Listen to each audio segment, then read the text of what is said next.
Hola a todos, buenos días.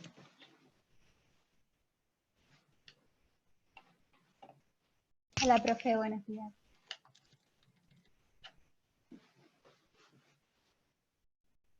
Bueno, vamos a esperar 15 segundos más para partir, a ver si llega alguien.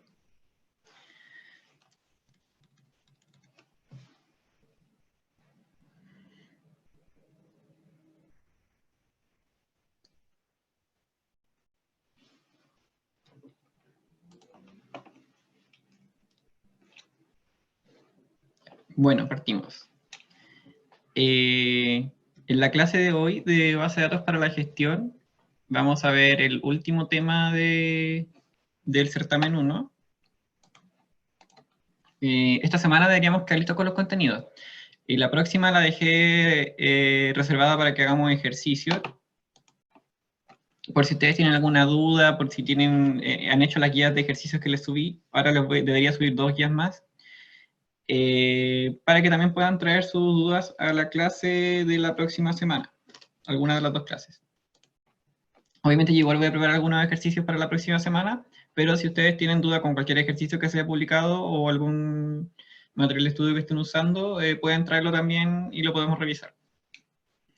Ya, entonces hoy día vamos a ver el diseño de bases de datos relacionales. Nosotros ya hemos hablado de bases de datos relacionales, hemos hablado de modelos de datos relacionales, bueno, lógicos relacionales, pero no hemos hablado formalmente de cómo obtenerlos. O sea, algo sabemos, porque ya hemos hecho tablas en la base de datos, hemos hecho consultas, pero bueno, ahora vamos a formalizar todo eso con algunos procedimientos que hay que hacer. Tenemos 2 métodos, el top-down y el bottom-up. Bueno, ahora se van a dar cuenta que ya conocemos uno de los dos, y el otro lo vamos a ejercitar un poco al final. Ya, entonces, en diseño de base de datos relacionales, recordemos que es una base de datos relacional o un modelo de datos lógico relacional, sirve para interactuar con con el DBMS, no es para interactuar con personas, por lo tanto, tiene algunas características que requiere un programa de computador para poder funcionar. Y entre esas características están las claves foráneas. ¿Por qué existen las claves foráneas? Porque el DBMS no tiene la capacidad de entender un modelo conceptual. No va a poder leer el modelo y decir, aquí hay una línea que conecta 2 clases, entonces tengo que hacer algo. No, nosotros tenemos que explicitar un poco más cómo están conectadas las tablas de la base de datos.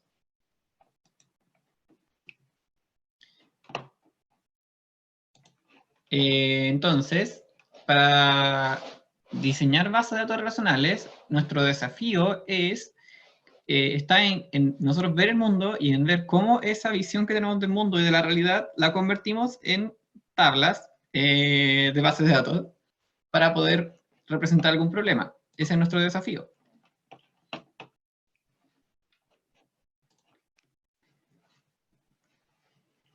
Y para hacer esto tenemos 2 enfoques metodológicos para poder llegar a diseñar bases de datos relacionales. Tenemos el método top-down, que consiste en construir un modelo conceptual y luego convertirlo a uno lógico relacional aplicando algunas reglas. Nosotros ya hemos visto algo de eso.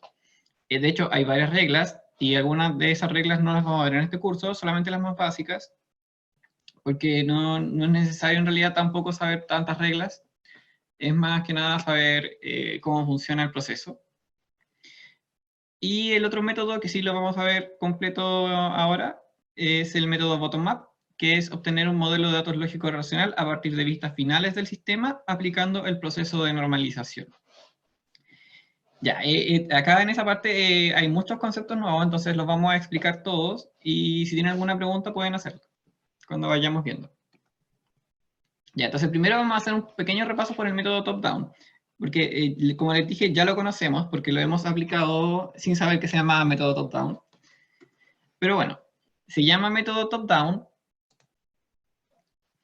porque es un método que se basa en tener conocimiento completo del sistema antes de programarlo.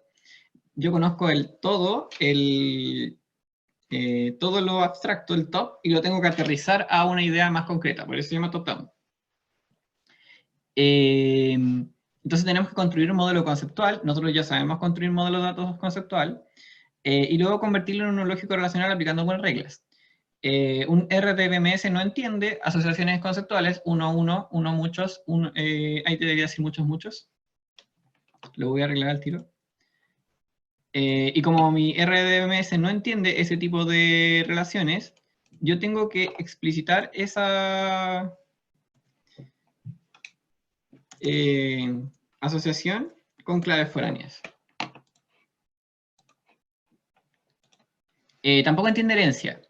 La herencia es un concepto que nosotros dibujamos con una flechita blanca que apunta a un padre y a un hijo, y nos sirve a nosotros para entender cómo funcionan las clases de entidad.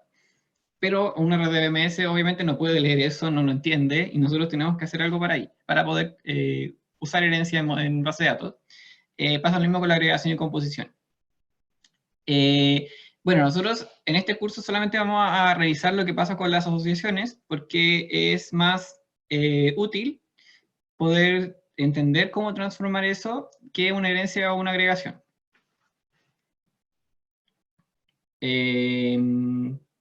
Entonces, cuando nosotros tenemos un modelo conceptual y lo queremos convertir a lógico relacional, tenemos que aplicar ciertas reglas, que son primero asignar una clave primaria. Nosotros tenemos que, entre todos los atributos que nosotros detectamos en el modelo conceptual, elegir uno de esos atributos que cumpla con las características para hacer una clave primaria, y esas características son que sea único y que identifique inequívocamente a una entidad de esa clase de otra. El segundo paso es convertir las asociaciones conceptuales en lógicas usando claves foráneas, y tenemos tres casos. El caso donde existe una asociación de uno a uno, el caso donde existe una asociación de uno a muchos, y el caso donde existe una asociación de muchos, muchos. Bueno, finalmente habría que adaptar semánticas, pero no lo vamos a ver en este curso.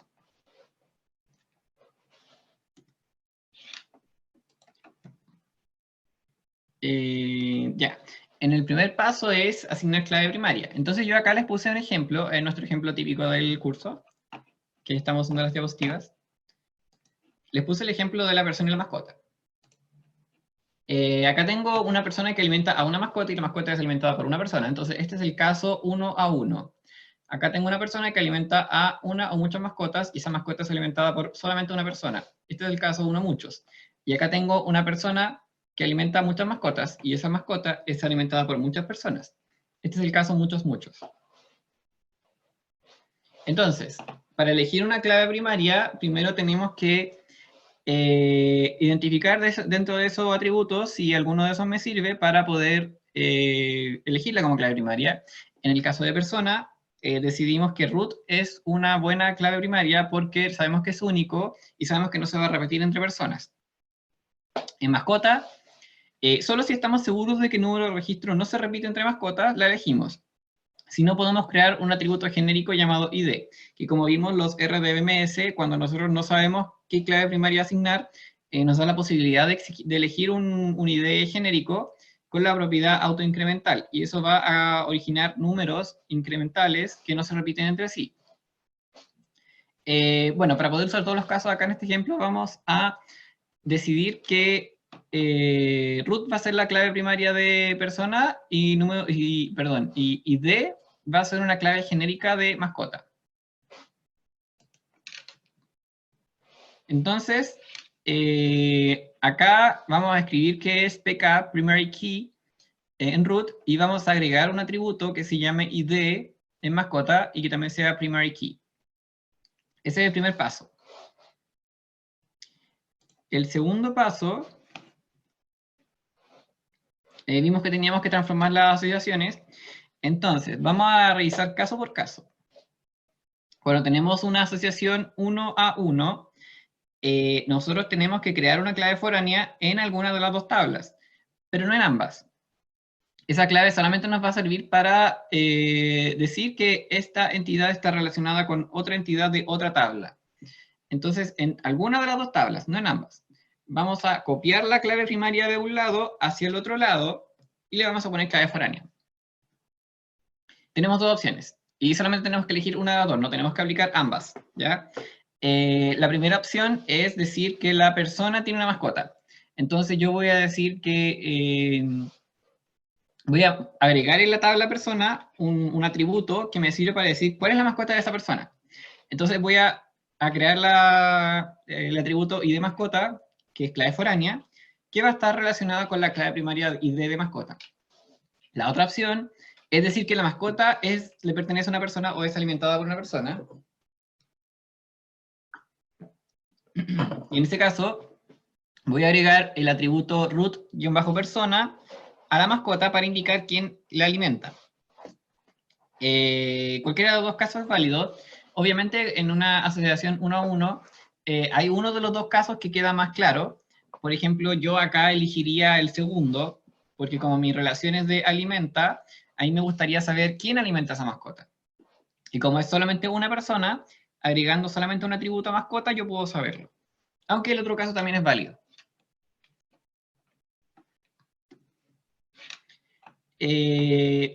Para el caso 1 muchos, acá solamente hay una opción. Yo necesito saber qué persona alimenta a la mascota. Y esa persona puede alimentar a muchas mascotas. Entonces, en este caso, no me conviene y no es posible agregar la clave primaria de mascota en persona como foránea, porque esa persona va a alimentar a muchas mascotas. Entonces, ¿cuál agrego? Tendría que duplicar personas muchas veces y eso nos generaría problemas. Entonces, la única opción que yo tengo en el caso 1 muchos es, en el lado muchos de la asociación, crear una clave foránea que relacione a la clave primaria de el lado 1. Este es el lado muchos y este es el lado 1. Entonces, en este caso yo tendría que crear una clave primaria que se llame root persona y moverla para acá y relacionarla con la de mascota. Bueno, y eso es lo que se hace. Es la única opción, no se puede hacer al revés. Y aquí nos empezamos a dar cuenta que las claves foráneas empiezan a aparecer solamente en el lado muchos de las relaciones, no, de las asociaciones, perdón. No es posible, o sea, la única excepción donde voy a encontrar una clave foránea y hay una línea que tiene un 1 llegando hacia esa clase es en el caso 1, 1. No existe 1 muchos donde la clave foránea esté en el lado 1. Bueno, y finalmente, el caso muchos, acá tengo una persona que alimenta muchas mascotas y una mascota que es alimentada por muchas personas. En este caso, no es posible que el RTBMS me entienda esta asociación, si no es con una tabla que yo cree entre medio de ambas clases o ambas tablas, y donde yo explicite qué persona alimenta qué mascota y qué mascota es alimentada por qué personas. Entonces acá la única opción que tenemos es crear una tabla en medio. Y esa tabla al medio yo les voy a copiar las claves primarias de ambos lados y las voy a relacionar como foráneas. Acá hay que hacer dos cosas. En primer lugar, si yo creo una tabla al medio, esa tabla al medio va a tener la cardinalidad muchos apuntando hacia la tabla del medio. Y la clave foránea se origina aquí copiando el ID de la mascota hacia la tabla nueva y de mascota, que va a quedar como foránea, y el root de la persona, acá root persona, que va acá como foránea, y ambas juntas van a quedar como una clave primaria compuesta. Las claves primarias compuestas tienen la propiedad de que la combinación entre ambos valores es única. Es decir, no puedo relacionar dos veces a la misma persona con la misma mascota porque eso viola la propiedad de clave primaria. Entonces, hay que tener esas precauciones acá. Acá en el conceptual había un muchos, y acá queda el muchos, y hacia el lado de las clases originales queda un 1.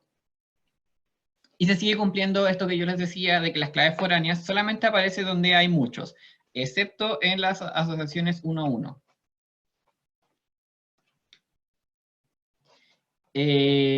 Bueno, entonces así quedan nuestros tres casos de conceptual relacional. Acá está el 1 a 1, acá está el 1 muchos, y acá está el muchos muchos.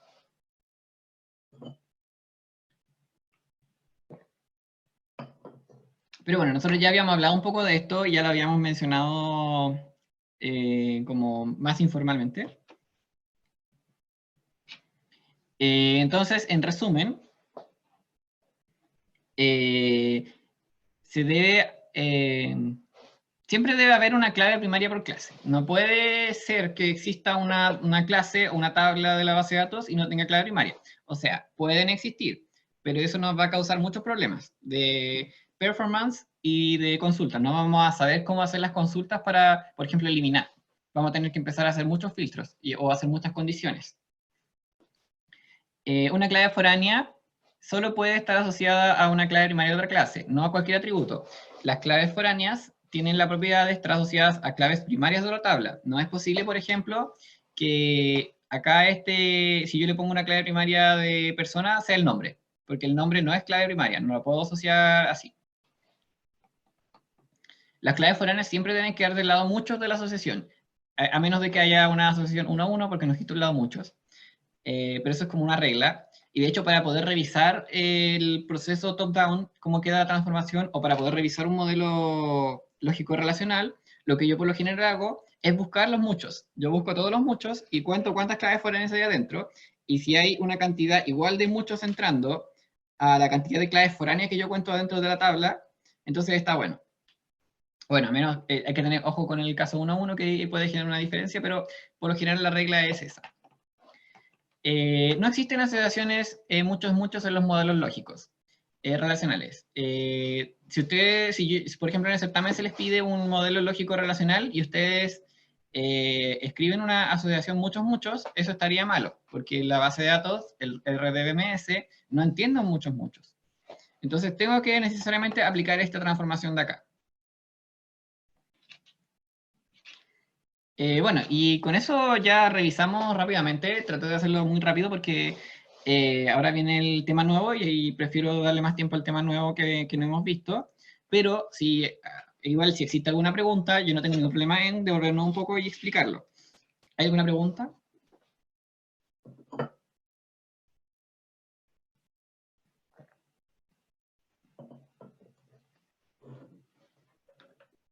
Bueno, si hay alguna pregunta más adelante, también podemos volver, ningún problema. O si en algún momento están haciendo algún ejercicio. Ya, me dicen que no quedó claro el caso 1 a 1. Sí, es un poco complicado entenderlo porque es algo nuevo que no hemos visto.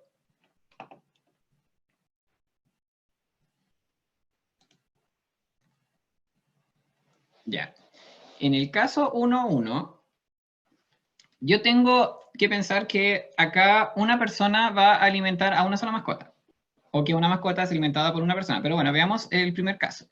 En el primer caso, yo hice acá una transformación y acá lo que yo estoy representando es que una persona alimenta a una mascota. La pregunta que me tengo que hacer es, ¿a qué mascota alimenta esa persona? Y si yo lo tuviera en una tabla en la base de datos, ¿cómo podría responder a esa pregunta? Mi única opción es eh, agregar una columna a la tabla persona y decir, alimenta a esta mascota, a ninguna otra. Entonces yo le voy a agregar la clave foránea de mascota a persona. Entonces esta transformación de arriba viene a responder esa pregunta, ¿a qué mascota alimenta esa persona?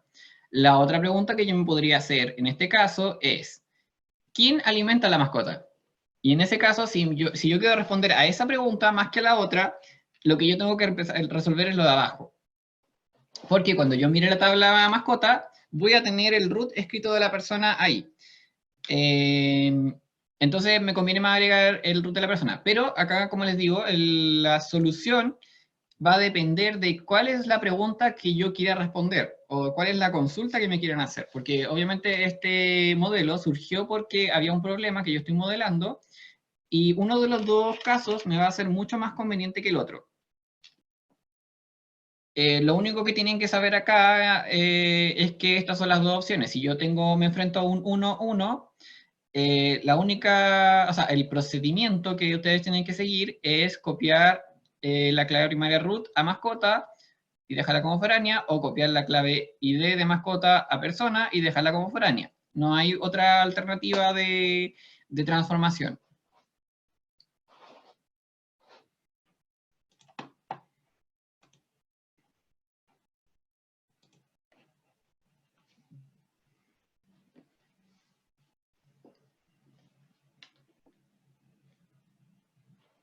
Bueno, si no hay más preguntas, yo ahora tengo una pausa.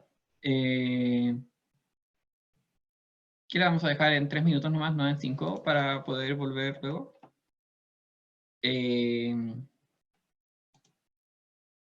Entonces nos vemos a las 8:32.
Bueno, ya estamos de vuelta. Y voy a aprovechar la pausa para también recordarles que este viernes está fijado el control, o sea, el quiz 2, según nuestra planificación.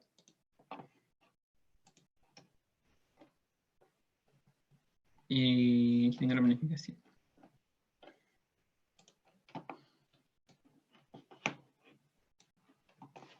Vamos acá, aquí. Y este viernes tenemos el quiz 2, que va a ser sobre consultas SQL.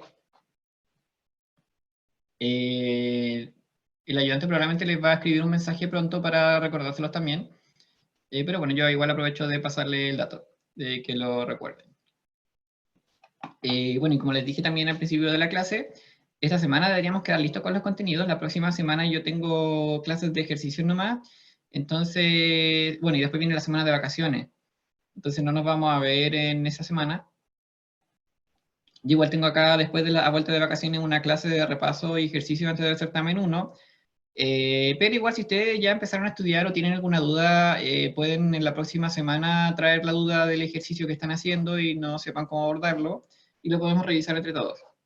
Yo igual voy a preparar ejercicios para la próxima clase, bueno, pero es que van a estar muy relacionados con el último contenido que hemos visto porque no nos hemos ejercitado mucho, pero cualquier ejercicio que ustedes tengan dudas pueden traerlo a la clase.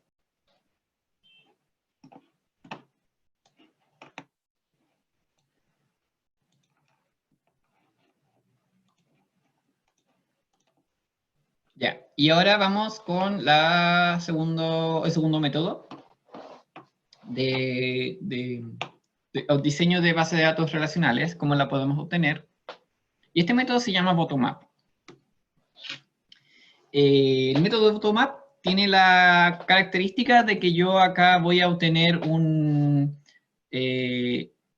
diseño, o sea, voy a obtener un modelo de datos relacional sin necesidad de conocer todo el problema. ¿Y por qué yo querría hacer eso? Bueno, obviamente ustedes saben, no sé si han escuchado, ahora existen las metodologías ágiles, en donde yo tengo que hacer iteraciones cortas y en esos tiempos cortos tengo que obtener resultados. Entonces, el método bottom-up apunta un poco a eso, a empezar a trabajar con lo que yo puedo ver, quizá boletas, facturas, cualquier cosa que yo pueda tener del sistema que estoy diseñando, y en base a eso veo qué datos voy a necesitar almacenar, entonces puedo empezar a construir una base de datos y después le voy a ir agregando cosas de a poquito. El método top-down en posición contrapuesta necesita conocer el sistema completo para poder ser diseñado. En este yo puedo empezar a diseñarlo por partes, puedo agregar esta vista, después esta otra, veo qué tienen en común, puedo empezar a crear tablas si me faltan, agregar atributos. Entonces es un poquito más flexible. Obviamente no es uno mejor que el otro, sino que son complementarios. En general uno mezcla estos dos enfoques para poder obtener una base de datos en algún proyecto de software que esté desarrollando. Entonces, el modelo bottom-up se llama bottom-up porque yo tengo información y la tengo que levantar para ingresarla a un diseño. Se obtiene un modelo lógico racional a partir de vistas finales del sistema aplicando el proceso de normalización. Acá yo no he dicho qué es el proceso de normalización, pero lo vamos a ver también en el curso, en la próxima clase.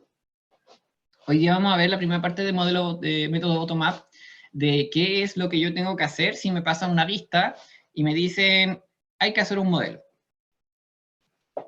Entonces, tengo una vista que puede ser una factura, puede ser, no sé, la interfaz del SIGA, de la inscripción de ramos, puede ser una página de un diario, puede ser cualquier cosa. A eso nosotros le llamamos vista final del sistema porque nosotros no sabemos cómo están guardados esos datos en la base de datos, pero sí sabemos qué es la información que nosotros necesitamos mostrar. Entonces, de alguna forma hay que almacenarla. Y nosotros vamos a ver eso y lo vamos a empezar a transformar a tablas. Acá en este método nosotros no hacemos modelos. Obviamente yo puedo hacer un modelo al final, cuando termine el proceso, puedo decir, ya, este es mi modelo, pero voy a obtener un modelo lógico relacional nomás, al final, no voy a obtener el conceptual. Porque el enfoque de este método no es mostrarse a una persona, está más enfocado como para el diseño y la programación del sistema. Entonces, el procedimiento del método bottom-up son estos 5 pasos. Primero tenemos una vista, tenemos que analizarla. Y en el análisis tenemos que descubrir qué información nos muestra esa vista, cómo está relacionada esa información. Quizá algunos candidatos a claves primarias que podamos usar. Y una serie de cosas. O quizá agrupar la información de, ya, esta información de todos estos atributos son este tipo de información. Todos estos atributos son nuestro otro tipo de información. En el segundo paso, tenemos que transformar la información que nosotros podemos extraer de la vista, del análisis, en una tabla. Vamos a crear una sola tabla con toda la información que nosotros vimos para poder empezar a trabajar con ella. Si tuviéramos que almacenar, por ejemplo, la factura en una tabla, ¿cuál sería? Eso es lo que tenemos que responder en ese paso. En el paso número 3 tenemos que identificar grupos repetitivos. Y esto es un concepto nuevo que también lo vamos a ver ahora, pero hay ciertos atributos en las vistas que se repiten más de una vez o que tienen más de un valor. Y nosotros vamos a identificar que ese es un grupo repetitivo y tenemos que trabajarlo de cierta forma. Vamos a identificar también dependencias funcionales entre los atributos extraídos. Una dependencia funcional también la vamos a explicar ahora, pero obviamente hay atributos que me permiten determinar otros atributos. Por ejemplo, si yo sé el root de una persona, yo puedo determinar su nombre, porque en algún lado está guardado. Y finalmente, el último paso es aplicar el proceso de normalización para eliminar la redundancia de la tabla obtenida en los pasos anteriores. En la próxima clase vamos a hablar del proceso de normalización en detalle, pero por ahora les puedo decir que si yo hago una sola tabla de una vista, voy a tener mucha redundancia de datos. Después vamos a ver por qué. Y el proceso de normalización se va a encargar de separar esa tabla en varias tablas más para poder eliminar esa redundancia y no tener problemas de actualización, por ejemplo. Entonces, empezando con el método bottom-up, la primera cosa que vamos a ver es una nueva notación. Nosotros ya conocemos la notación UML, que es esta que está aquí, que es la clase, ahí está la clave primaria, la clave foránea, un atributo que no tiene ni es foráneo ni primario. Nosotros sabemos que esto significa esto, que es una tabla en la base de datos, en donde tengo el root, tengo el nombre, tengo la clave foránea, y ahí están los datos, que pueden ser esos. Y ahora también vamos a usar esta otra notación que se usa mucho en matemática para definir relaciones, que es como lo que viene antes de funciones. No sé si en algún curso de matemática lo hayan visto, pero dice que la relación R es biyectiva, es disyuntiva, no me acuerdo cómo se llama el concepto. Pero bueno, esa es la notación que vamos a usar. Vamos a escribir el nombre de la tabla y entre paréntesis sus atributos o las columnas. Esta es notación de tuplas.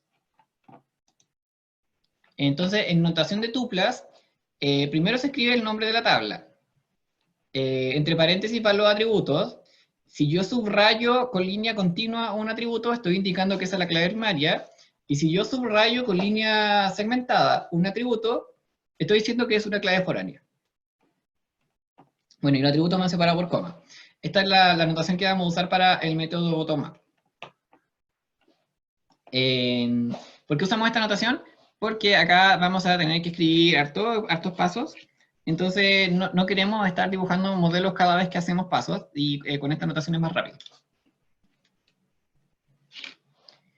Grupos repetitivos. Si miramos una tabla, por ejemplo esta que está aquí, que es, por ejemplo, podría ser los clientes de una veterinaria, podemos identificar grupos repetitivos como columnas que generan valores repetidos en otras columnas. En este caso, no sé si se fijan que ya, acá tengo un cliente que puede ser Lisa, que es el ID 111, tiene una mascota que se llama Tofu, que es un perro y que es un mamífero. Si miramos acá a Lidia, acá yo veo valores repetidos. Yo veo que el ID 222, Lidia, aparece 3 veces. ¿Y por qué aparece 3 veces? Porque Lidia tiene 3 mascotas. Tiene la mascota 1, la mascota 2 y la mascota 3. A Fluffy, Jojo y Siggy. Es un perro, un pájaro y una serpiente. Mamífero, ave, reptil. Entonces, el solo hecho de que Lidia tenga 3 mascotas me está originando que, bueno, acá no tengo valores repetidos, pero acá, en estos dos atributos, sí tengo valores repetidos. Tengo que escribir a Lidia 3 veces. Y pasa lo mismo con Jane, que tiene 2 mascotas, 1 y 2, que es Fluffy, que es un gato, y Cleo, que es un gato también, y ambos son mamíferos. Si se fijan acá hay un Fluffy perro y un Fluffy gato. Pero bueno, cosa de nombres, cada uno le pone el nombre que quiere a la mascota. Y acá yo voy a tener un serio problema de actualización si yo quiero hacer una consulta SQL de update. Si me dice Lisa que está mal escrito su nombre, o Lidia está mal escrito... No, Lisa no. Si Lidia me dice que está mal escrito su nombre, voy a tener que actualizar este y este registro de la base de datos para cambiarlo. Y si se me olvida actualizar uno de los dos, voy a tener inconsistencias porque voy a decir Lidia tiene 2 nombres y eso no puede ser. Entonces, acá marqué con colores azul a Lisa, verde a Lidia y amarillo a Jane. Y yo voy a decir que las columnas número mascota, nombre mascota, tipo mascota y clasificación generan valores repetidos en las columnas ID cliente y nombre cliente, por lo tanto son un grupo repetitivo de esa tabla. ¿Y cómo las voy a escribir yo en notación de relación? Le voy a agregar un corchete. Las voy a encerrar entre corchetes. ¿Y por qué las encierro entre corchetes? Porque esas columnas me generan valores repetidos en las columnas que están afuera.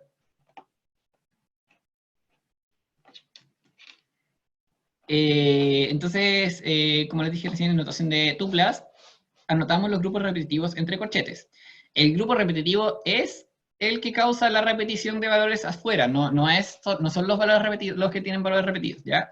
No tiene que ser confuso eso.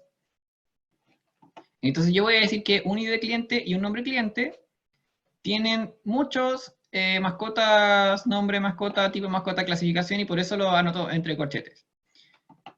Y pueden haber grupos repetitivos dentro de grupos repetitivos. Puede adentro de esto haber corchetes porque pueden haber atributos que generen repeticiones dentro del grupo repetitivo.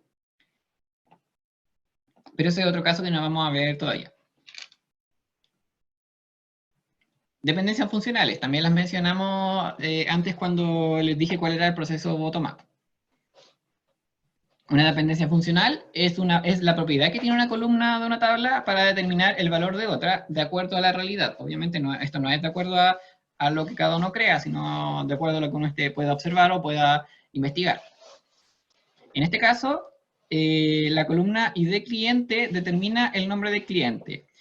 Si, por ejemplo, llega Lidia a la veterinaria y dice, hola, vengo a buscar a mi gatito. No, no tiene gatito. Vengo a buscar a mi serpiente. En la veterinaria le van a decir, ¿cuál es su ID? Pásame su tarjeta de socio o de cliente. Pásame su tarjeta de cliente. En la tarjeta de cliente va a estar anotado el número 222. Entonces van a tomar la tarjeta y van a escribir 222 y van a ver que se llama Lidia y que tiene una serpiente. Y por eso el ID cliente determina el nombre del cliente para el contexto de la veterinaria. Obviamente este número podría ser el root, podría ser algún número que nosotros conozcamos más, pero en este caso, en esta tabla, tenemos el ID cliente. También vamos a decir que la combinación de ID cliente y de número de mascota determina el nombre de la mascota. En el registro de la veterinaria, obviamente, no en el mundo real. Porque si llegó Lidia primero fue a la veterinaria y llevó a su perro. La registraron y dijeron, ya, esta mascota es de Lidia y es su primera mascota. Después llevó al pájaro, Jojo, y también la registraron como la segunda mascota, y después al último llegó así la serpiente, entonces quedó como la mascota 3. Y las reglas para asignar el número es que por orden de llegada, si un mismo cliente me trae muchas mascotas, yo le voy a ir asignando un número de 1 hasta el número de mascotas que me traiga. Y así quedó eso. Entonces, si yo sé el ID del cliente y el número de mascota, yo puedo saber cuál es el nombre de esa mascota y qué tipo es. Bueno, y qué clasificación tiene también. Y finalmente, el tipo de mascota determina a la clasificación. ¿Por qué pasa eso? Porque si yo digo que es un perro, obviamente yo voy a saber que es un mamífero. Si yo digo que es un perro, no es concordante que yo diga el perro es un reptil, porque no hay una relación ahí. Esta clasificación es de tipo de animales. Entonces, si yo sé que es un perro, es un mamífero. Si yo sé que es un pájaro, es un ave. Si yo sé que es una serpiente, es un reptil. Si yo sé que un gato es un mamífero, también. Entonces, yo aquí identifico que el tipo de mascota me va a determinar qué clasificación le tengo que poner. Ya, ¿y cómo anotamos todo esto nosotros? Lo vamos a anotar así con esta anotación que está acá. Tenemos acá los atributos que identifican a otros atributos. Entonces acá yo estoy diciendo que el nombre cliente es determinado por el ID de cliente. ¿Por qué lo subrayo? Porque es clave primaria. Dijimos que las claves primarias la íbamos a subrayar. Las foráneas las vamos a subrayar con línea segmentada y las primarias con línea continua. Acá yo estoy diciendo que el nombre de la mascota es determinado por el ID de cliente y por el número de la mascota. Y acá yo estoy diciendo que el tipo de mascota es determinado por el ID de cliente y el número de mascota. Finalmente estoy diciendo que la clasificación es determinada por el tipo de mascota. Y estas son mis dependencias funcionales, que nosotros tenemos que saber extraerlas. En este caso las extrajimos de una tabla, pero por lo general las vamos a extraer de una vista. Hay varios tipos de dependencias funcionales. En particular hay 3 tipos que nos interesa poder identificar bien. Si una tabla tiene una clave primaria compuesta, como este caso, ¿y por qué me refiero a clave primaria compuesta? Porque la clave primaria está formada por 2 columnas de la tabla. Yo puedo tener 2 tipos principales de dependencia funcional. La completa, que ocurre cuando el atributo es determinado por la clave primaria completa, no por parte de la clave primaria. En este caso, nosotros vimos que la tabla cliente veterinaria tenía como clave primaria el ID de cliente y el número de mascota, y en particular el nombre de la mascota y el tipo de la mascota son determinados por la clave primaria completa, por ambas partes de la clave primaria. Entonces acá hay dependencia funcional completa. En el otro extremo tenemos a la dependencia parcial. En este caso tenemos que el nombre del cliente es determinado solamente por el ID del cliente, no importa el número de mascota. Entonces acá tenemos una dependencia parcial. Por ahora solamente la vamos a identificar porque después en el proceso de normalización algo vamos a tener que hacer con estas dependencias para poder aplicar el proceso de eliminación de redundancia. Bueno, y también tenemos un tercer tipo de dependencia funcional, que es la transitiva. En este caso, el tipo de mascota depende de ID cliente y de número de mascota, es una dependencia completa, y además yo sé que la clasificación va a depender del tipo de mascota. Entonces, en este caso, yo voy a decir que la columna clasificación depende transitivamente de ID cliente y de número de mascota, porque puedo hacer una conexión a través de otro atributo. Entonces, si yo junto esta dependencia funcional con esta dependencia funcional, encuentro una dependencia transitiva entre estas dos columnas y esta columna que está acá. Bueno, y esa era la primera parte del procedimiento, que aborda los primeros 4 pasos. Pero bueno, ahora lo vamos a ver en un ejemplo con una vista. Entonces, el primer paso que tenemos que hacer es analizar la vista del sistema. Yo acá les traje una factura, obviamente ficticia, no vayan a creer que es verdad. Por ejemplo, esta factura que está acá. Imaginemos bueno, lo que hice yo con esta factura fue buscar una factura de verdad y le pirateé algunos datos como para proteger la verdadera identidad de todo esto. No vayan a pensar que la universidad me paga 14 millones por hacer clases, es mucho menos, de hecho es mucho más que un arancel. Pero bueno, la factura decía 14 millones, la que encontré yo en internet, entonces yo dije, bueno, le voy a dejar ese número nomás, voy a hacer que me calcen los otros números. Pero bueno, acá tenemos una factura, no sé si alguna vez habían visto alguna factura, pero son básicamente así, un papel que tiene aquí tienen los datos de la persona que la emite, acá dice quién es el root, qué tipo de factura es, un número de factura, la fecha cuando se emite, aquí le estoy emitiendo la factura, y acá tengo el detalle de qué es lo que estoy cobrando de la factura. Y aquí un timbre electrónico. Entonces, esto es básicamente una factura. Si yo quisiera guardar esta factura en una base de datos, ¿cómo lo haría? ¿Qué datos tengo? ¿Cómo se relacionan esos datos? Entonces, acá tengo que empezar a cuestionarme esas cosas. Y en mi proceso de análisis, yo ya identifiqué algunos grupos de atributos, por ejemplo, estos. Yo sé que o sea, yo asumo, no sé que eso lo sepa, yo propongo que esta sea como los grupos de información que hay. Entonces, en amarillo, que es esta parte y esta parte, yo voy a decir que es la información general de la factura. En rojo, voy a decir que es la información del emisor de la factura. En verde, yo acá puse que es la información del receptor de la factura. Y en azul, es el detalle de la factura. Entonces yo digo, sí, la factura se compone de eso, eso, eso, y así funciona más o menos. Y ese es como mi análisis muy básico quizás de cómo funciona la factura, debe ser mucho más complejo por detrás. Pero bueno, este análisis que yo hice ahora me va a servir un poco para extraer información de la factura.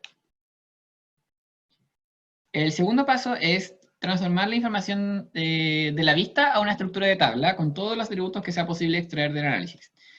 Ya, entonces en este caso yo voy a ver toda la información que tenga la factura y la voy a convertir a una notación de tuplas y voy a escribir los nombres de los atributos. Y eso queda más o menos así. Sé que es como mucha información, pero es efectivamente, si yo tuviera que hacer una tabla de la base de datos con todos los atributos de la factura, yo tendría que hacer esto. Bueno, para que sea un poco más visible qué atributo es qué atributo, yo le puse un poco de color. Entonces, le destaqué aquí con color, los mismos colores que están acá de los atributos que yo extraje. Entonces, si nos vamos primero a la parte de acá, yo digo, acá hay un root, ya, root emisor. Acá hay un número, acá hay una fecha de emisión. Fecha de emisión. Entonces yo digo, esos son como los primeros 3 atributos que debería tener la factura, o primeras 3 columnas de la tabla. Después me voy a la parte roja, que no sé si quedó tan rojo aquí, pero bueno, roja. Tengo primero acá donde dice profesor universitario Alex Hernández IRL, ese es el nombre del emisor. Acá dice giro, entonces dice que hay clases, modelamiento de base de datos, desarrollo de software, ese es el giro del emisor. Después viene la dirección del emisor, el email del emisor, el teléfono del emisor y el tipo de venta del emisor. Entonces, estos 6 atributos que están acá, los extraje de esta parte de acá. Después vamos a la parte del receptor. Tiene un nombre, tiene un root, tiene un giro, tiene la dirección, la comuna, la ciudad, el contacto y el tipo de compra. Entonces, estos que están aquí en verde son los atributos que yo extraje de esta parte de acá. Después nos vamos al detalle. Vemos que hay código y hay cosas que tienen código. Descripción es otro atributo que hay acá, cantidad, precio, impuesto adicional, porcentaje de descuento y valor. Entonces, estos atributos que están aquí en azul, yo los saqué de aquí. Porque dije, esos son como los datos que tiene esa parte de ahí. Y acá abajo, de nuevo, hay amarillo, porque dije, oh, mira, acá tengo una forma de pago, acá hay un impuesto adicional total, porque esto ya es como la suma de todo, un exento total y un total, que es como el total de la factura, que es el valor de todo lo que estoy cobrando. Entonces, eso es como mi análisis y mi extracción. Entonces, yo vi esta vista y la convertí a esta anotación de tuplas, que es como el primer paso que tenemos que hacer, y quizá el paso más complicado, pero es lo que hay que hacer.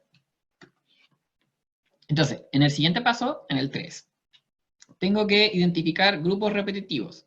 Nosotros ya vimos cómo identificar los grupos repetitivos si estamos viendo la tabla de la base de datos, pero en este caso nosotros no estamos viendo la tabla de la base de datos, estamos viendo una vista.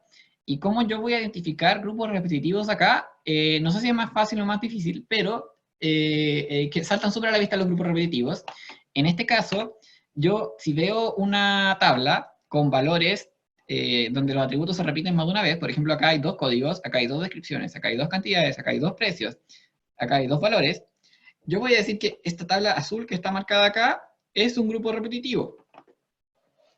¿Por qué es un grupo repetitivo? Porque yo tengo que guardar esta información por separado en la base de datos. Porque tengo que asociar ese código con esa descripción, con esa cantidad, con ese valor y con ese precio. Y si yo guardo esa columna, o sea, esas columnas en una base de datos, voy a tener que repetir todos los atributos que están afuera. Voy a tener que repetir el nombre, el giro, todos los datos del receptor, todos los datos de la factura, todos los datos de resumen de la factura, solamente por escribir una vez eso. Y después cuando escriba eso, voy a tener que repetir los datos de afuera de nuevo. Entonces voy a decir que esto es un grupo repetitivo. Quizá el nombre queda mucho más claro aquí. Entonces acá voy a agregar este corchete y este corchete de acá y voy a decir que ese es un grupo repetitivo. Ese es como el único cambio que voy a hacer aquí. En el punto 4, tengo que identificar las dependencias funcionales en los atributos extraídos. Ya, y acá tengo mi primera parte de la extracción de dependencias funcionales, en donde yo voy a decir que el nombre del emisor, el giro del emisor, la dirección del emisor, el email del emisor, el teléfono del emisor y el tipo de venta del emisor dependen del root del emisor. ¿Por qué? Porque si yo conozco el root del emisor, por ejemplo, en la página del Servicio de Impuestos Internos, yo voy a poder saber todos estos datos. Y por eso yo digo que esos dependen de este atributo de acá. Un segundo grupo de dependencias funcionales pueden ser estas, que es obviamente el análogo al receptor. Y yo voy a decir acá, si yo conozco el root del receptor, voy a poder conocer su nombre, su giro, su dirección, su comuna, su ciudad, su contacto y su tipo de compra. Obviamente esto es una propuesta, no es que sea así realmente la realidad, sino que puede que la información que tengo es demasiado vaga, entonces puede que no sea necesariamente esa, pero yo cumplo con hacer una propuesta de dependencias funcionales. Después tenemos un tercer grupo de dependencias funcionales, en donde yo acá voy a decir que acá en particular, donde está el grupo repetitivo azul, yo voy a decir que la descripción del producto, o de lo que sea que tenga la factura, depende del código. ¿Depende de algo más? No, porque si yo sé el código, yo puedo saber de qué se trata.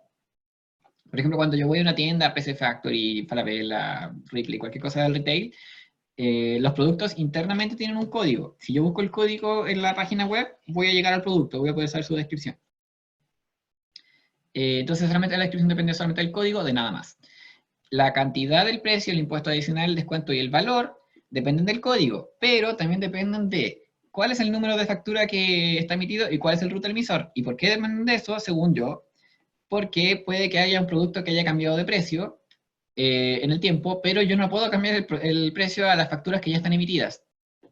Entonces, si yo ya fijé un precio para un producto determinado, ese precio va a quedar amarrado al código del producto. En algún momento ese producto tuvo ese precio, al número de la factura y al root del emisor que emitió la factura.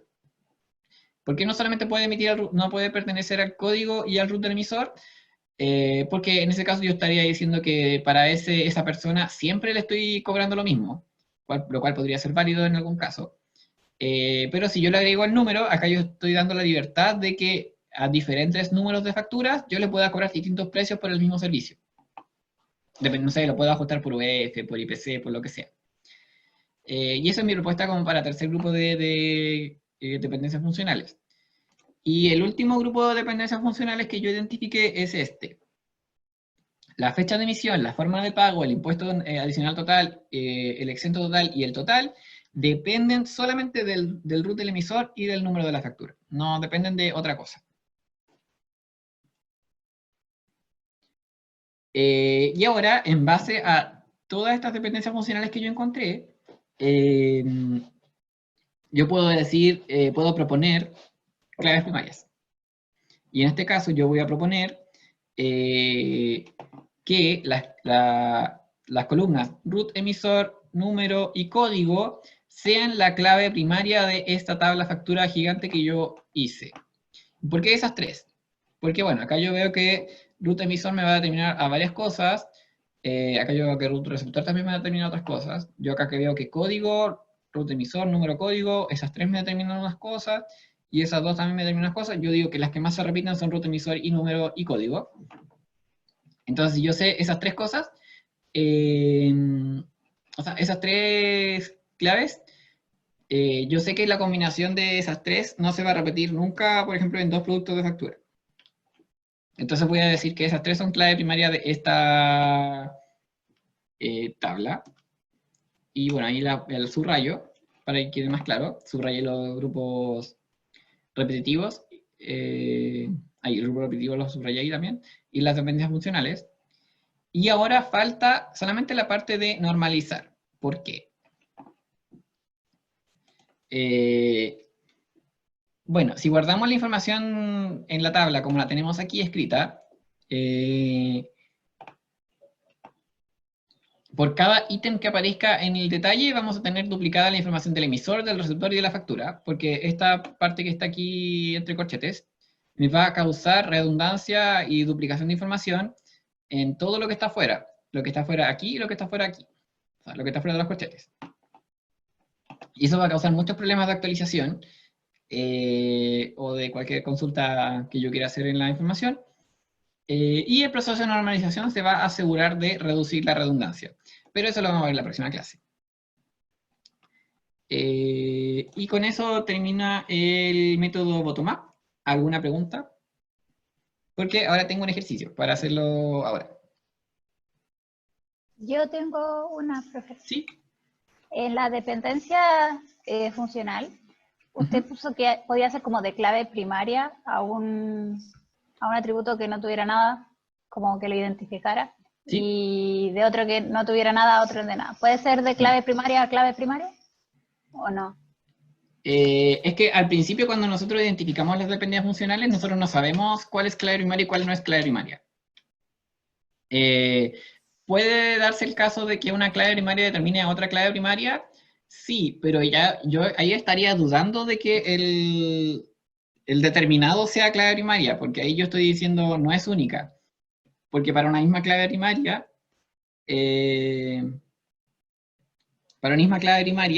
voy a tener más de un valor del segundo tributo, entonces yo estoy diciendo que el segundo tributo quizás no es clave primaria. Sí, me dicen por acá que está súper denso. Sí, la verdad es que está un poco denso.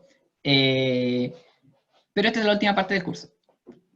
Y tengo 3 clases más para aterrizarlo completamente. Si quieren podemos hacer otra pausa ahora, aprovechando que ya vimos todo, ningún problema. Una pausa para que puedan respirar un rato, estirarse, quizá ir a buscar un tecito. Y volvemos para hacer un ejercicio en vivo acá en la clase. Bueno, y si tienen cualquier pregunta durante la realización del ejercicio, también eh, pueden hacerla. Les voy a mostrar el ejercicio antes de la pausa. Este es el ejercicio. Tengo acá un pasaje de un bus. Y esta vista del pasaje de bus yo tengo que convertirla a base de datos, a tabla. Entonces acá tengo que los mismos pasos que yo dije anteriormente. La estructura de anotación de tuplas, los grupos repetitivos, las dependencias funcionales, cuáles son completas parciales transitivas, y cuáles podrían ser clave primaria. Ya, entonces ahora sí vamos a dar 5 minutos. A las 9:21 volvemos para el ejercicio, para alcanzar a hacerlo.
Bueno, ya estamos de vuelta y ahora vamos a tratar de aterrizar todo esto que yo les dije, que es súper, yo entiendo que es mucha información. Tengo mi pizarra para escribir. Y el ejercicio está aquí.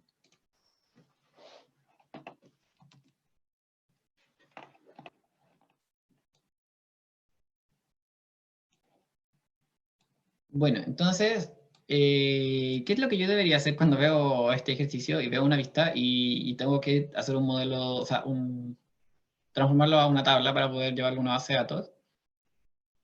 Eh, en primer lugar, tengo que identificar todos los atributos que yo pueda extraer eh, de la vista. De hecho, las voy a destacar un poco quizá antes de escribir cualquier cosa. Vamos a usar el destacador. Ya, y acá dice pasaje de bus. Recuerda imprimir este boleto o presentarlo al momento de subir al bus o no podrá abordar. Número de reserva, este numerito, tengo la impresión de que es muy importante. Es como quizá el identificador del pasaje. Empresa, buses, Fier.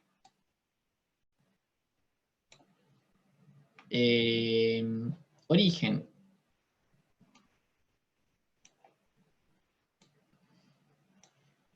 Quizá lo que debería subrayar son los números de los atributos, pero bueno.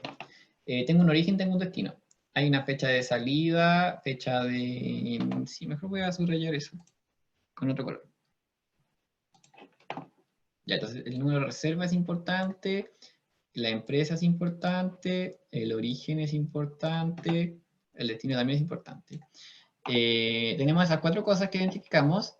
Tenemos la fecha de salida, no se ve nada.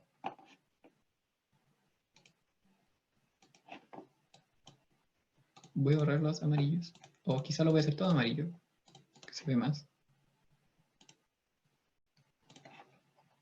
Esto. Sí, entonces, ahí el número de reserva, la empresa, el origen, el destino. El origen tenemos la fecha de salida, la hora de salida y la subida. Y acá en el destino tenemos la fecha de llegada, la hora de llegada aproximada y la bajada, que son algunas información que yo estoy viendo acá que es importante. El número de boleto es otro atributo que sale acá. Número de asiento. Pero acá tengo varios números de asiento.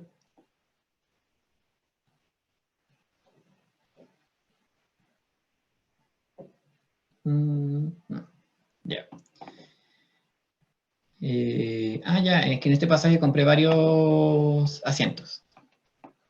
Tengo el pasajero, el root y el precio. En este pasaje yo compré 4 asientos, que son el 24, 25, 26 y 27, y para cada uno de esos asientos hay asignado un pasajero, un root y un precio. Ya, por eso salen 4 números acá. El precio normal también es importante, descuento y monto total. Y esos son los datos que tiene el pasaje de bus. La parte de abajo es solamente informativa, no tiene... si yo tengo 2 pasajes de bus, la parte de abajo va a ser siempre igual porque la agregaron nomás. Acá yo solamente estoy marcando los datos que podrían cambiar de un pasaje a otro. Profe, ¿Sí? un dato que, bueno, no sale, pero como que yo al menos lo infiero, Uh-huh. en que el número de asientos sale como un tipo de asiento semicama. Podría Sí. ser... Podría ser que el tipo de asiento también es importante.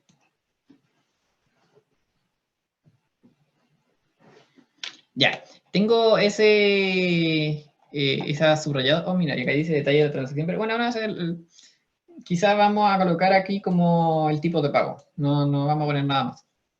Solo para saber si se paga con efectivo, tarjeta o cualquier cosa.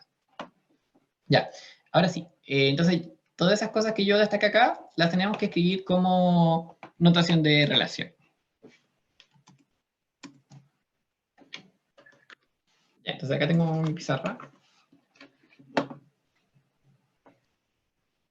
Ya, y vamos a escribir... Ay, no puedo usar la pizarra acá. Dame un minuto para configurar bien el lápiz.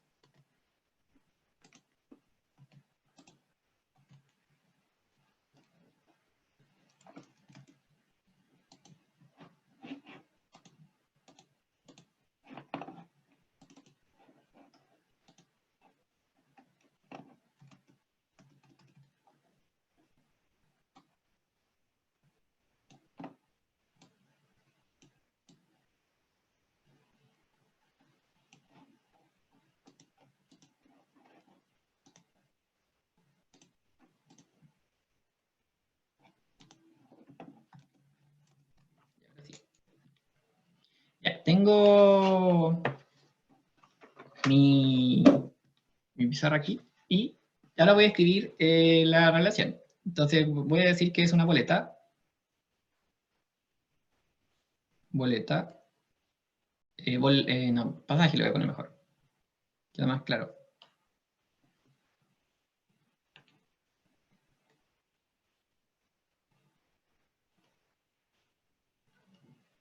Ya, pasaje, abre paréntesis.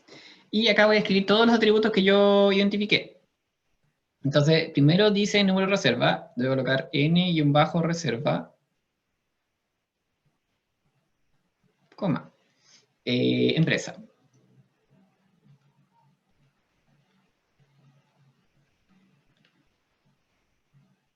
Después tengo el origen. Origen, fecha salida. Hora salida.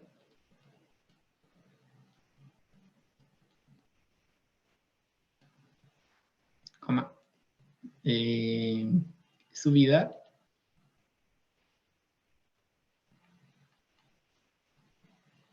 El destino.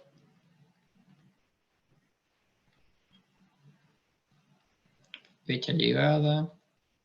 ¿Qué escribí ahí?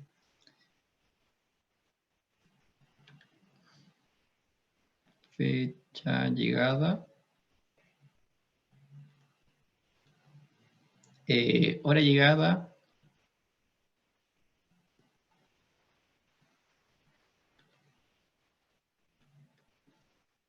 Bajada. Coma. Número boleto.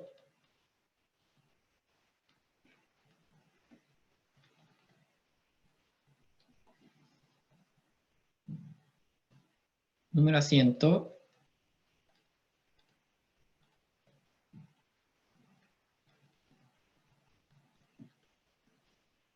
Asiento. El tipo de asiento.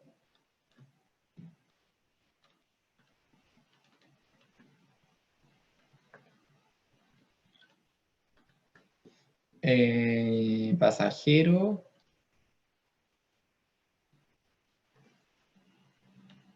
Route. Y precio. Precio pasaje. Y después al final dice precio normal.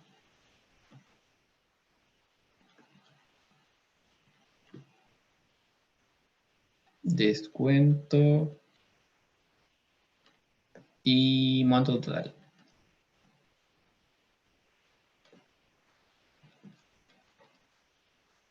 Ya, y eso sería todo lo que yo puedo extraer de esta lista. No sé si alguien dice que hay algo más. Ya, entonces, estructura de tabla para anotación de tuplas, ya, es esta. Que no es más que escribir un nombre de tabla, paréntesis y todos los atributos que yo pueda extraer. Oh, ya. La segunda parte dice grupos repetitivos. ¿Hay aquí algún grupo repetitivo?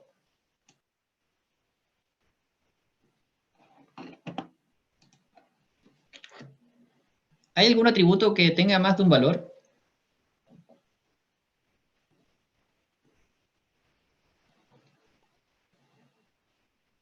Bueno, la verdad, sí. Espérese, antes que continúe, lo que es el detalle, eso del pago, ¿no va al final?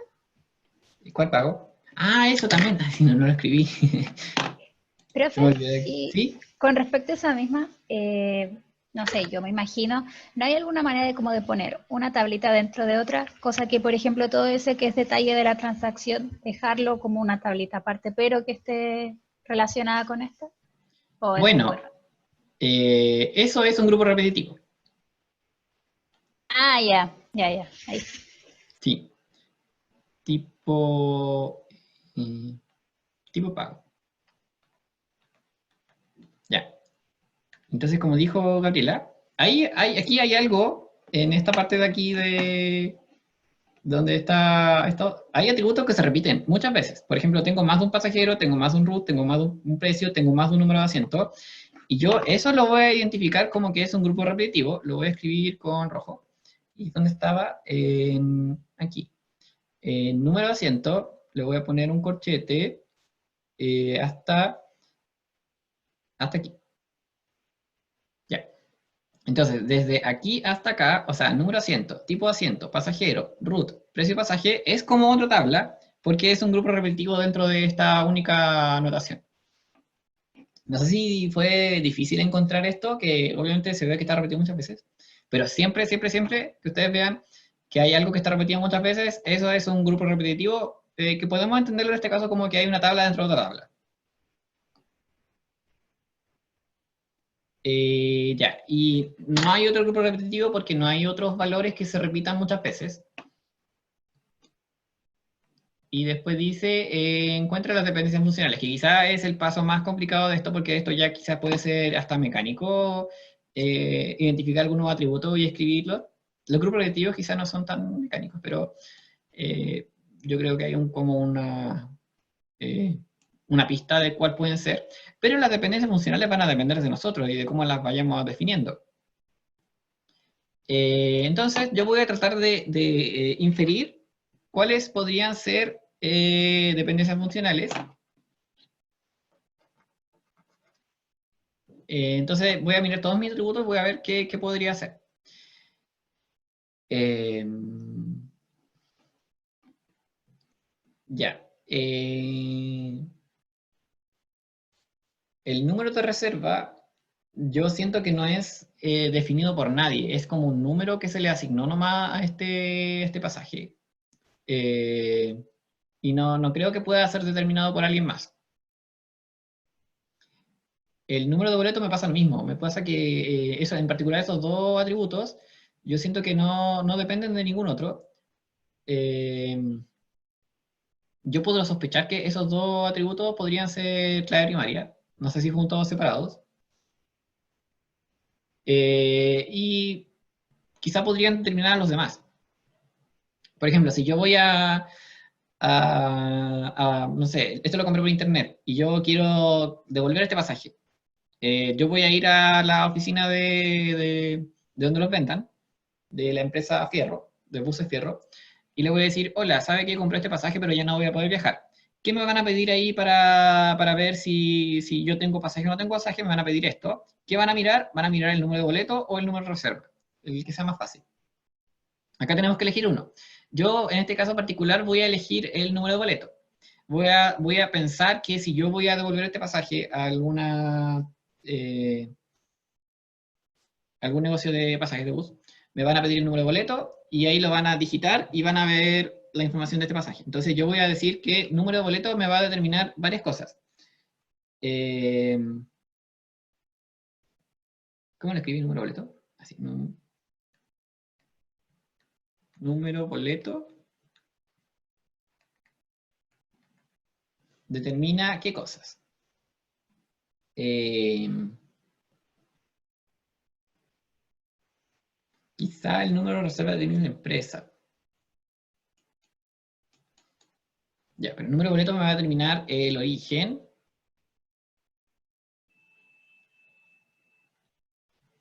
eh,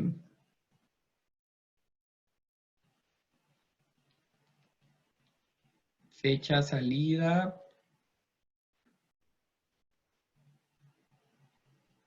hora salida,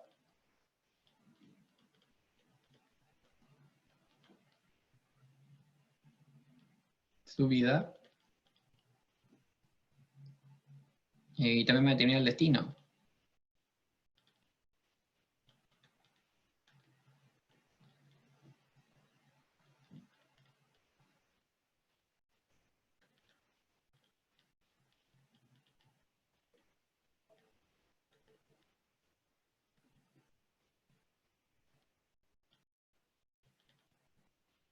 Bueno, si se fijan, no es tan descabellado pensar que el número de boleto me puede determinar todas estas cosas. ¿Qué más me podría determinar el número de boleto?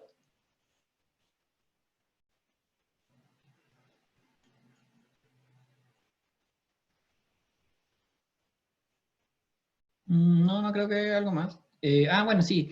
El número de boleto también me va a determinar cuánto pagué por el pasaje completo, que sería el precio, precio normal, el descuento y el monto total. Y el tipo de pago. Ya, yo voy a decir que si yo sé el número de boleto y lo voy a devolver, voy a poder saber todo eso. ¿Puedo saber alguna otra cosa?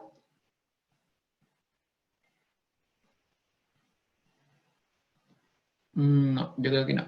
Y en cuanto a la información de los pasajeros, yo voy a decir que si yo sé el número de asiento,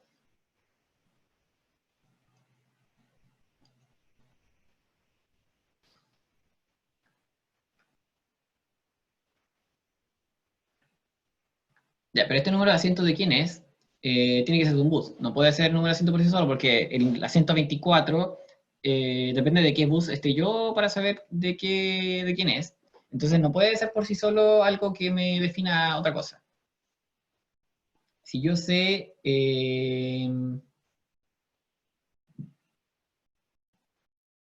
número de asiento y algo que me diga cuál es el bus, podría ser el origen,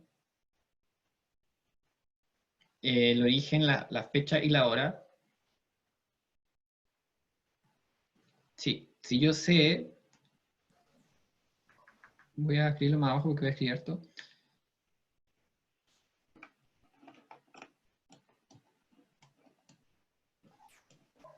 Profe, el número de reserva no le da eso. Necesito algo que me diga cuál es el bus. Porque Es el que número yo por... lo veo así. ¿Sí? Por ejemplo, el número de reserva me va a decir en qué, bueno, toda la información del número del boleto y me Ujú. va a dar como la patente del bus y ahí yo voy a poder sacar todo lo que me da el número de asiento. Eso es como lo que yo veo. Podríamos hacer esa suposición. Entonces vamos a escribir número de reserva.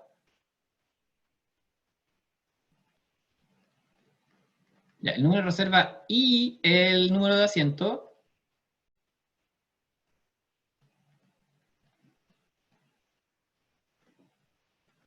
Me van a determinar ¿qué cosa? El tipo de asiento,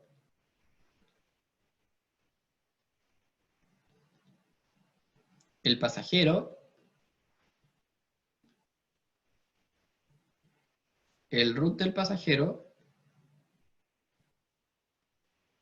el precio de pasaje.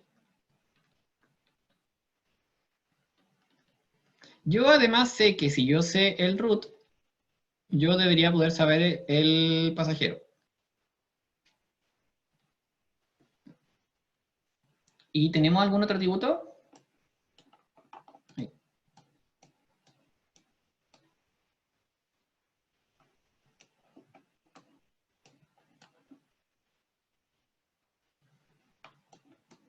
No. Y yo creo que esas son como las dependencias funcionales que hay acá, no son muchas. ¿Y la empresa la pusimos en algún lado? No la pusimos en ningún lado. Ya voy a decir que si yo sé el número de reserva solamente,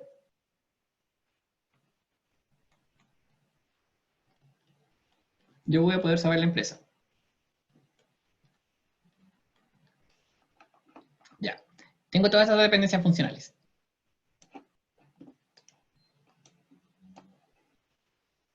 ¿Cuáles son completas, parciales o transitivas? Ya, para poder determinar cuáles son completas, parciales o transitivas, yo tengo que acá elegir sí o sí una clave primaria para esta tabla completa. Tenemos varias opciones.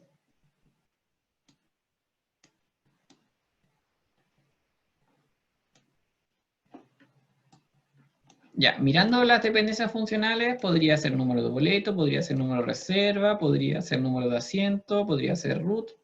Si yo elijo una combinación de clave primaria, yo podría decir que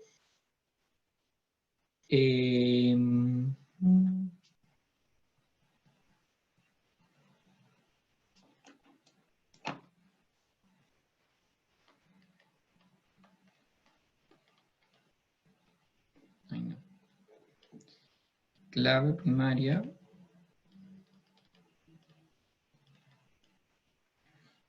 Ya, la clave primaria podría ser la combinación de el número reserva. Aquí puse dos nombres distintos. Este le habíamos puesto n reserva nomás.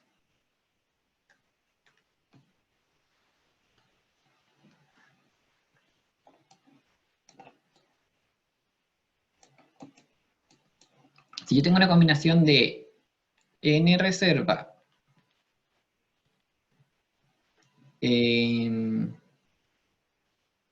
número boleto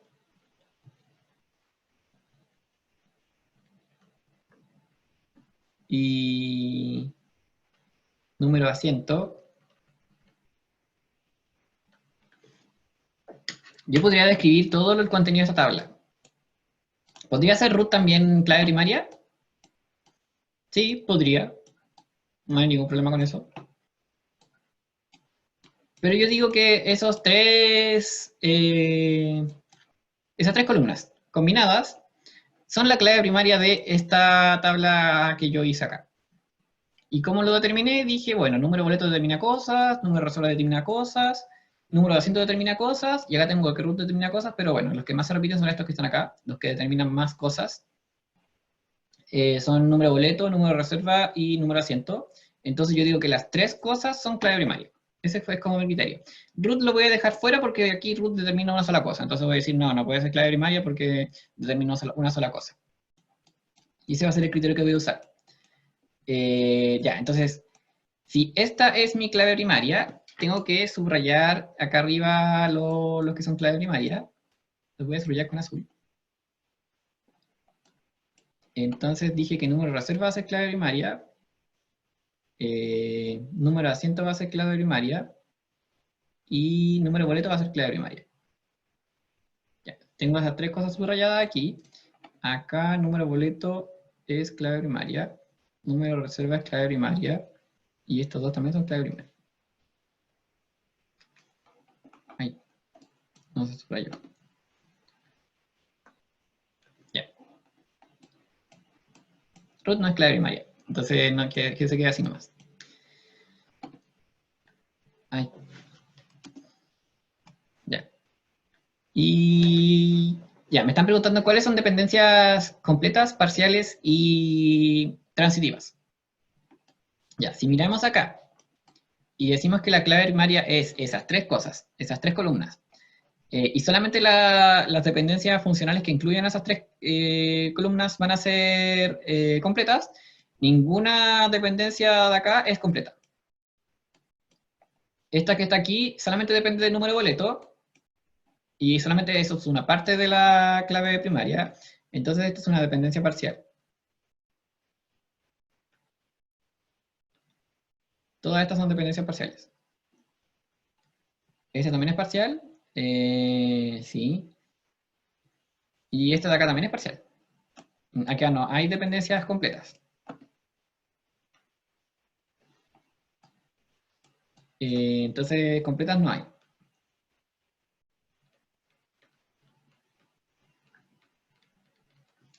¿Alguien entiende por qué no hay completas? Porque no existe una dependencia funcional que sea número de reserva, número de boleto y número de asiento determina algo. Eso sería completa, pero acá no hay. Y me falta ver la transitiva. Y para identificar la transitiva, el secreto acá es que haya un atributo no clave primaria que determina otro atributo no clave primaria. Si yo consigo que root sea determinado por otra cosa, entonces esto es transitivo. Y acá yo estoy viendo que el número de reserva, el número de asiento determina el root. Y el root determina el pasajero. Entonces,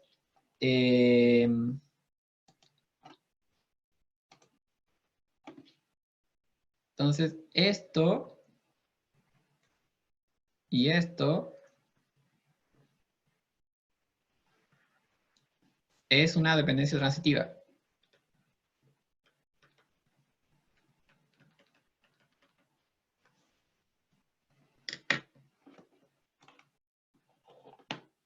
Ya, y la clave primaria ya la producimos.